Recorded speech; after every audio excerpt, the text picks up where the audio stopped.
पता नहीं भगवान ने कौन से काले पेन से मेरी किस्मत लिखी है, तभी तो हर तरफ अंधेरा ही अंधेरा है। लगता है भगवान ने मुझे इस धरती पर नाखुश मन से भेजा है, तभी तो मुझे अपने जीवन में इतनी सारी तकलीफों का सामना करना पड़ रहा है। जब मैं 10 साल का था तब मेरे पिताजी मुझे छोड़कर चले गए, जिस वजह से मैं पढ़ाई नहीं कर पाया, और जब मैं बड़ा हुआ तो मेरी माँ मुझे छोड़कर चली गई। बहुत अकेला हो गया हूं मैं। ऊपर से ना तो मैं अपनी पत्नी की जरूरतों को पूरा कर पाता हूं, ना ही अपने बच्चों की खुशियों का ख्याल रख पाता हूं। बहुत बुरा इंसान हूं मैं। समझ में नहीं आता मैं बुरा हूं या मेरी किस्मत। विजय रोज अपनी किस्मत और खुद को कोसता था, क्योंकि वो अपने जीवन में खुश नहीं था। वो अपनी गरीबी और लाचारी से बहुत तंग आ चुका था। ऊपर से घर में सबकी जरूरतों को पूरा करना भी विजय की ही जिम्मेदारी थी।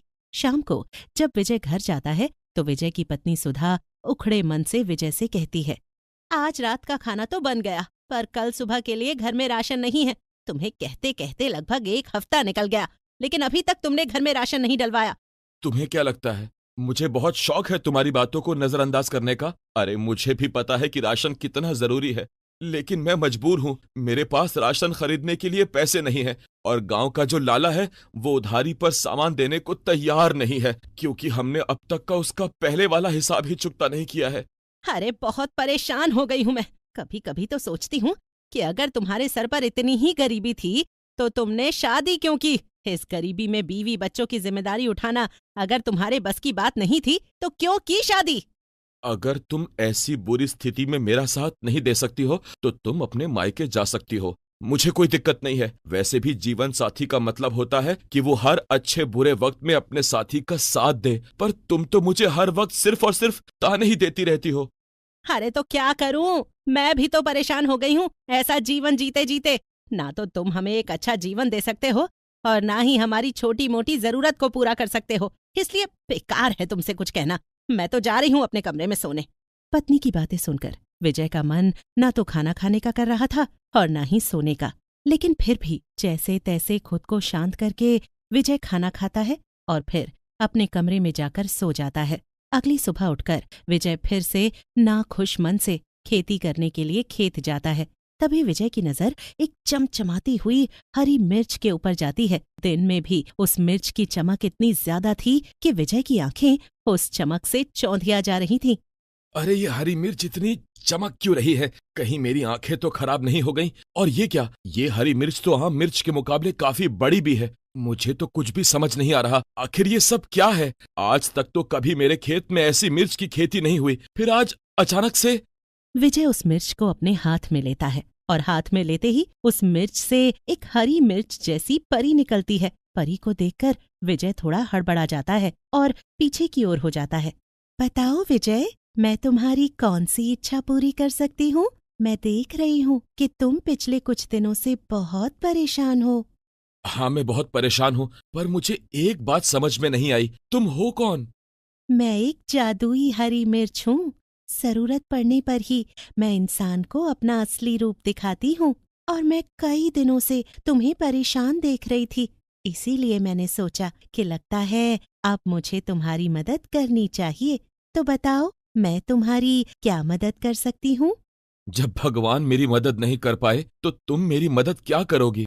तुम एक बार अपनी इच्छा मुझे बताकर तो देखो। ठीक है, फिर अगर तुम सच में मेरी इच्छाओं को पूरा कर सकती हो तो मेरी यही इच्छा है कि मैं अब अपना गरीबी वाला जीवन नहीं जीना चाहता। मुझे अमीर बनना है, मेरे पास धन दौलत गाड़ी बंगला सब कुछ हो, मैं ये चाहता हूँ। क्या तुम मेरी इच्छा पूरी कर सकती हो? ठीक है, मैं तुम्हें अभी अमीर बना देती हूँ, लेकिन तुम्हें मुझसे वादा करना होगा कि तुम कभी भी अपनी अमीरी और धन दौलत को लेकर घमंड और अहंकार नहीं करोगे। हमेशा तुम्हारे दरवाजे पर आने वाले गरीब जरूरतमंद लोगों की तुम मदद करोगे, कभी किसी को खाली हाथ नहीं रखोगे। ठीक है, मैं वादा करता हूँ कि अमीर बनने के बाद मैं कभी किसी के साथ कोई बुरा व्यवहार नहीं करूंगा और कभी किसी को अपने दरवाजे से खाली हाथ वापस नहीं करूंगा। परी विजय के कहने पर विजय को अमीर बना देती है। विजय का घर अब एक बंगले में बदल चुका था। उसके पास धन दौलत सब कुछ था। अपनी अमीरी देखकर विजय बहुत खुश था। सुधा, अब हमारे पास सब कुछ है। बंगला, गाड़ी, दौलत, हर वो चीज हमारे पास मौजूद है जिसकी चाह बरसों से हमें थी। अब हमें कहीं कभी भी किसी के आगे हाथ फैलाने की जरूरत नहीं होगी सुधा। हाँ, ये तो आपने बिल्कुल ठीक कहा। मैं तो बेकार में ही आपको ताने सुनाती थी, पर आप तो बड़े ही किस्मत वाले निकले। अरे आज के टाइम में कहाँ किसी को परी या फिर कोई जादुई हरी मिर्च मिलती है। हाँ, ये तुमने बिल्कुल ठीक कहा। सच में बहुत अच्छी किस्मत है मेरी। एक टाइम था जब मैं अपनी किस्मत को रोज कोसता था, पर अब समझ में आ रहा है कि मेरी किस्मत तो सच में बहुत अच्छी है। वो क्या कहते हैं सुधा, जिसकी किस्मत में राजा बनना लिखा हो वो किसी न किसी तरीके से राजा बन ही जाता है। विजय अमीर होते ही परी से किया हुआ वादा भूल जाता है, इसलिए विजय के मन में घमंड और अहंकार ने जगह ले ली थी। एक दिन विजय के घर विजय का एक दोस्त मनोज आता है, जो कि बहुत गरीब था। विजय, ओ विजय, कहाँ है तू? जल्दी बाहर आ, मुझे तेरी जरूरत है दोस्त। क्या बात है मनोज, क्यों जोर जोर से चिल्ला रहा है तू मेरे घर में? और तुझे क्या लगता है कि मैं बहरा हूँ इसीलिए तू जोर जोर से चिल्ला रहा है? अरे नहीं विजय, ऐसी कोई बात नहीं। वो दरअसल मैं बहुत परेशान था। अरे अब तू परेशान है तो उसमें मैं क्या करूं? विजय, मुझे तेरी जरूरत है दोस्त। बहुत परेशान हो गया हूँ, घर में बहुत आर्थिक तंगी चल रही है, इसीलिए मुझे तुझसे थोड़ी मदद चाहिए। भगवान के लिए अपने दोस्त की मदद कर दे, तेरा बहुत एहसान होगा मुझ पर। अरे पर मुझे तेरी कोई मदद नहीं करनी और ना तुझ पर कोई एहसान करना है, इसीलिए तू किसी और का दरवाजा खटखटा, क्योंकि यहाँ तो तेरी मदद करने वाला कोई नहीं है। विजय यार, तू तो मेरा दोस्त है ना, फिर भी तू मेरी मजबूरी नहीं समझ पा रहा है। तू तो जानता है ना कि 2 महीने बाद मेरी बीवी की डिलीवरी होने वाली है और मुझे पैसों की बहुत जरूरत है। भगवान के लिए मेरी मदद कर दे भाई। अरे मेरे भाई, मेरे पास पैसे नहीं है और मैं चाहकर भी तेरी मदद नहीं कर सकता, तो भगवान के लिए यहाँ से चला जा। मुझे और मेरे घर वालों को परेशान मत कर, क्योंकि तुम जैसे गरीब लोगों का रोज का यही ड्रामा है, कोई ना कोई बहाना लगाकर आ जाते हैं पैसे मांगने के लिए। विजय मनोज की बेइज्जती करके उसे भगा देता है। बेचारा मनोज उदास परेशान होकर वहां से चला जाता है और थोड़ी देर बाद विजय अपनी गाड़ी में बैठकर कहीं जा रहा होता है कि तभी रास्ते में विजय को एक भिखारी नजर आता है। भिखारी को देखकर विजय अपनी गाड़ी दूसरे रास्ते की ओर मोड़ने लगता है। तभी भिखारी भागता हुआ विजय की गाड़ी के आगे आ जाता है, जिससे विजय को बहुत गुस्सा आता है। अबे ओए भिखारी, तुझे मरने के लिए मेरी ही गाड़ी मिली थी क्या? अगर मरने का इतना ही शौक है तो कहीं और जाकर मर, मेरी गाड़ी के आगे आकर क्यों मरना चाहता है तू? मालिक, 2 दिन से भूखा हूं, कुछ खाने को दे दीजिए। हे भगवान, अरे तू 2 दिन से भूखा है या पिछले 2 महीने से, मुझे इससे क्या? मैंने ठेका थोड़ी ना ले रखा है तुम जैसे भिखारियों को खाना खिलाने का। अब भगवान के लिए यहां से चला जा, वरना मैं अपनी गाड़ी से तुझे ठोक दूंगा। मालिक, आप कैसी बातें कर रहे हो? माना कि मैं गरीब भिखारी हूँ, पर इसका मतलब ये नहीं कि आपकी नजर में मेरी कोई कीमत ना हो। मालिक, मैं बहुत भूखा हूँ और काम करने की स्थिति में नहीं हूँ, वरना मैं मेहनत करके भी खा सकता था, पर भगवान ने मुझे काम करने के लायक ही नहीं छोड़ा है। देख, अपना दुख दर्द तू किसी और को जाकर सुना, तेरे जैसे बहुत देखे हैं मैंने। जब देखो तब कहीं ना कहीं से मुंह उठाकर चले आते हैं भीख मांगने के लिए। मेरे पास तुम जैसों के लिए बिल्कुल भी टाइम नहीं है। विजय के ऐसा कहते ही वो भिखारी उसी जादुई हरी मिर्च वाली परी का रूप ले लेता है। परी को देखकर विजय को परी से किया हुआ वादा याद आने लगता है और विजय हाथ जोड़कर परी से कहता है, परी, तुम?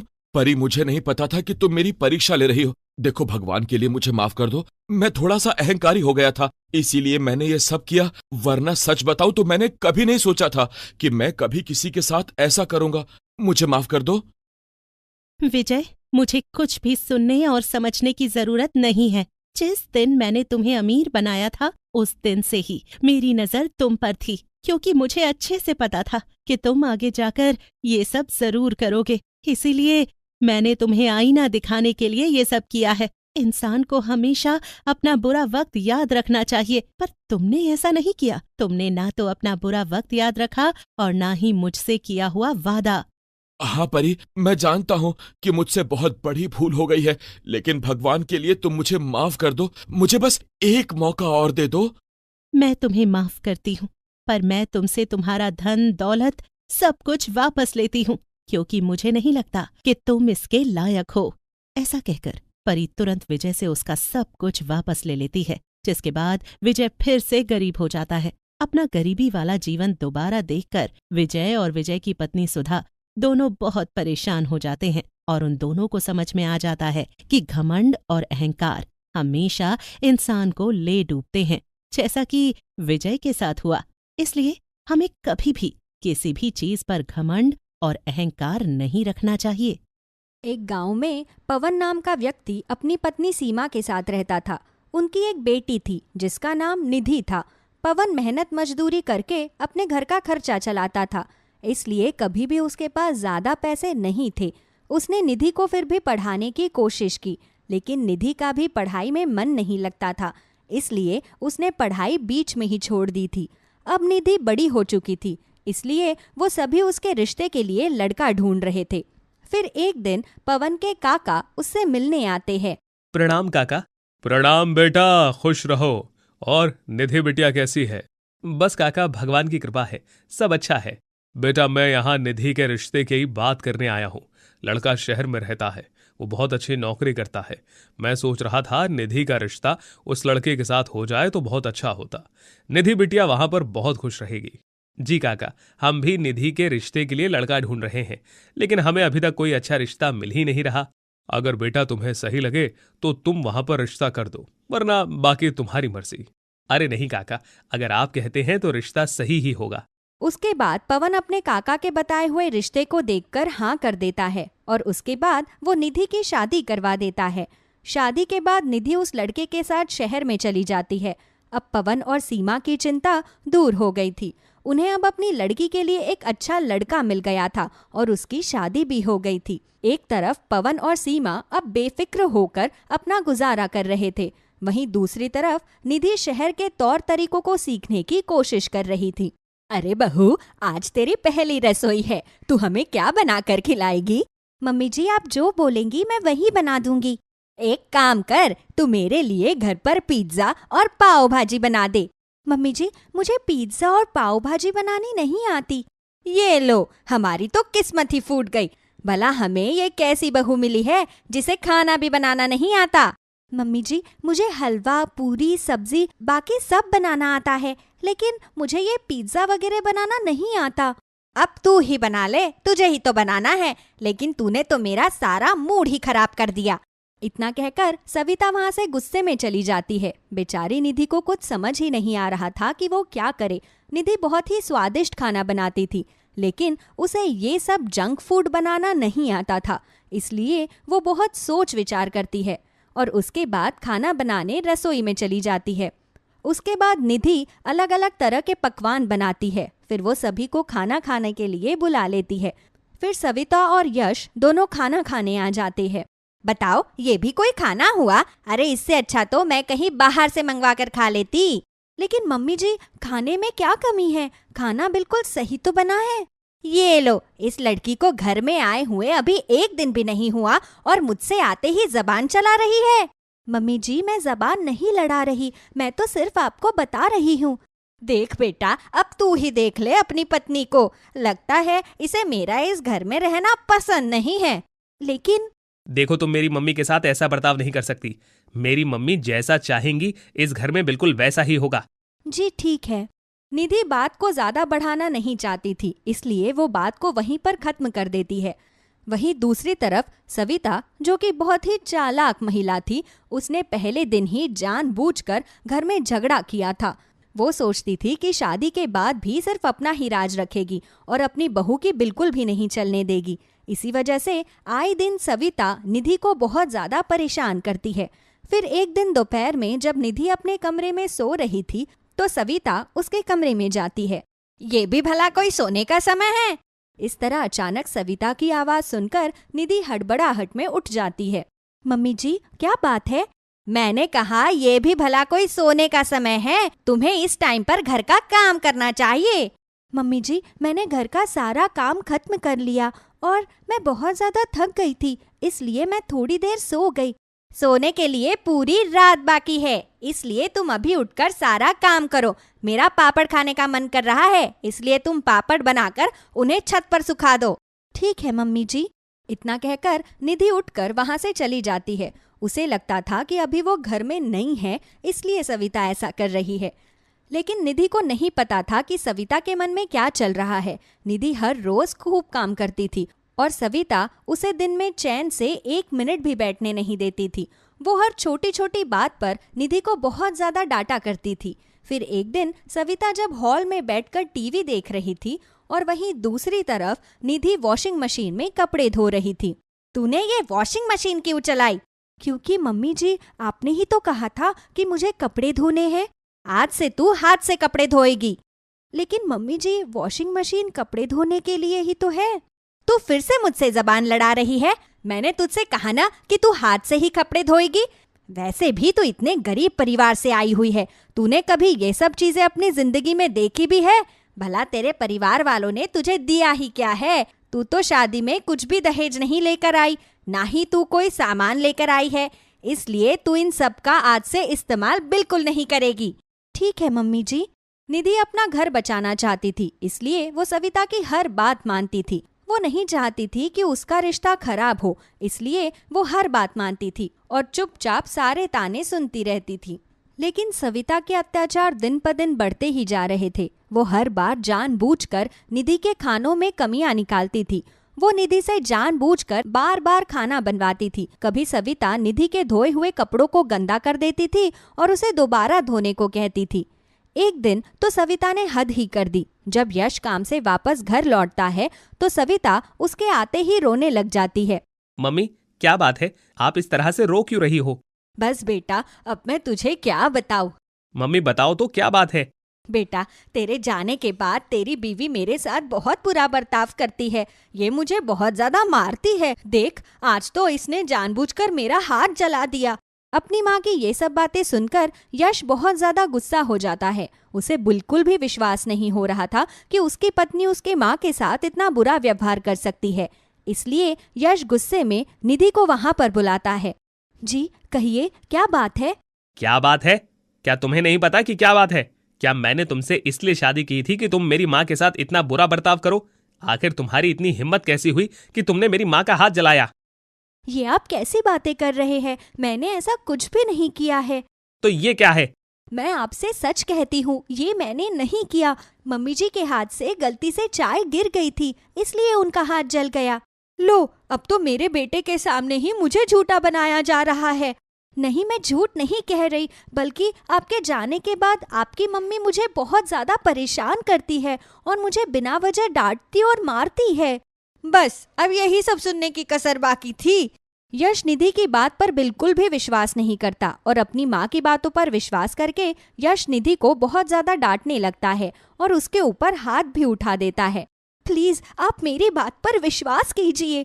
निधि के बार बार रिक्वेस्ट करने के बाद भी यश उसकी बात पर विश्वास नहीं कर रहा था और उसे जबरदस्ती घर से बाहर निकाल देता है। निधि शहर में बिल्कुल नई थी और वहाँ के माहौल से वो बहुत अनजान थी, इसलिए उसे कुछ समझ नहीं आ रहा था कि वो अब क्या करेगी और भला कहाँ जाएगी। फिर वो रोते हुए एक बड़े से नीम के पेड़ के पास पहुँच जाती है। अब मैं भला क्या करूँगी? मैं कहाँ जाऊँगी? मुझे तो यहाँ के बारे में कुछ भी नहीं पता। तुम इस तरह से रो मत निधि। कौन है? मैं नीम का पेड़ हूँ। दरअसल मैं एक जादुई नीम का पेड़ हूँ। मैं यहाँ पर तुम्हारी मदद करने आया हूँ। क्या आप सच में जादुई पेड़ हो और आप बोल भी सकते हैं? हाँ निधि। लेकिन आप मेरी मदद क्यों करना चाहते हैं? निधि, तुम एक बहुत अच्छी लड़की हो। बहुत समय पहले गांव में एक नीम का पेड़ था जो कि मंदिर के पास था। कुछ लोग उसे काटने आए थे, लेकिन तुमने उन सब के खिलाफ आवाज उठाई और उसे काटने से बचा लिया। साथ ही तुम हमेशा दूसरों की मदद करती हो और बहुत ही अच्छी और ईमानदार लड़की हो। इसीलिए मैं तुम्हारी मदद करना चाहता हूँ। लेकिन अब कुछ नहीं हो सकता। मेरा पति मुझ पर बिल्कुल भी विश्वास नहीं करता और मेरी सास मुझे बहुत ज्यादा परेशान करती है। अब मैं उस घर में और नहीं रहना चाहती। कोई बात नहीं निधि, मैं तुम्हारी मदद करूंगा। उसके बाद उस नीम के पेड़ से कुछ पत्तियां गिर जाती है और वो सभी सोने में बदल जाती है। अब तुम इन्हें बेचकर अपना गुजारा अच्छे से कर सकती हो। मेरी मदद करने के लिए आपका बहुत बहुत धन्यवाद। अच्छा, लेकिन आप ये सब जादू करने के अलावा चल भी सकते हैं? हाँ जरूर निधि। उसके बाद वो नीम का पेड़ अपना साइज छोटा करके निधि को उसके चारों तरफ चल कर दिखाता है और वो खुशी से झूमता है और उछलता हुआ निधि को सुंदर सा डांस करके दिखाता है, जिसे देखकर निधि बहुत ज्यादा खुश हो जाती है। आप तो बहुत ही अच्छा डांस करते हैं। शुक्रिया। इतना कहकर निधि वहां से चली जाती है। उसके बाद वो उन सोने की पत्तियों को बेचकर काफी सारे पैसे जमा कर लेती है और एक अच्छा सा घर खरीद लेती है। जब भी निधि को किसी चीज की जरूरत होती तो वो उस नीम के पेड़ से उन सोने की पत्तियों को ले आती और उन्हें बेचकर अपना अच्छे से गुजारा करती थी। अब निधि का शादी से मन भर गया था। वो सबके लिए अच्छा करना चाहती थी, इसलिए वो 2 बच्चों को गोद ले लेती है और उन्हें खूब पढ़ाती लिखाती है। वो अपनी मम्मी पापा को भी गांव से बुलाकर उन्हें अपने साथ रहने के लिए कहती है। इस तरह निधि अपनी जिंदगी अच्छे से जीती है। लेकिन जब निधि की सास सविता और यश को पता चलता है कि अब निधि काफी अमीर हो गई है, तो वो दोनों उसके पास उसे वापस घर ले जाने के लिए आते हैं। हाँ, आप दोनों को अब मेरी याद आ रही है। मुझे अच्छे से पता है कि आप लालच में मेरे पास आए हैं, लेकिन मैं आप दोनों के साथ कहीं भी नहीं जाऊंगी। आपने मेरे साथ बहुत बुरा किया है, इसलिए यहाँ से वापस चले जाइए। उसके बाद यश और सविता दोनों निधि को धमकाने की कोशिश करते हैं, लेकिन तभी वहां पर जादुई नीम का पेड़ आ जाता है, जो कि अपने दोनों टहनियों वाले हाथों से उनकी खूब पिटाई करता है और उन्हें वहां से भगा देता है। उस दिन के बाद से निधि अपनी जिंदगी आराम से जीती है और जादुई नीम का पेड़ हमेशा उसकी मदद करता है।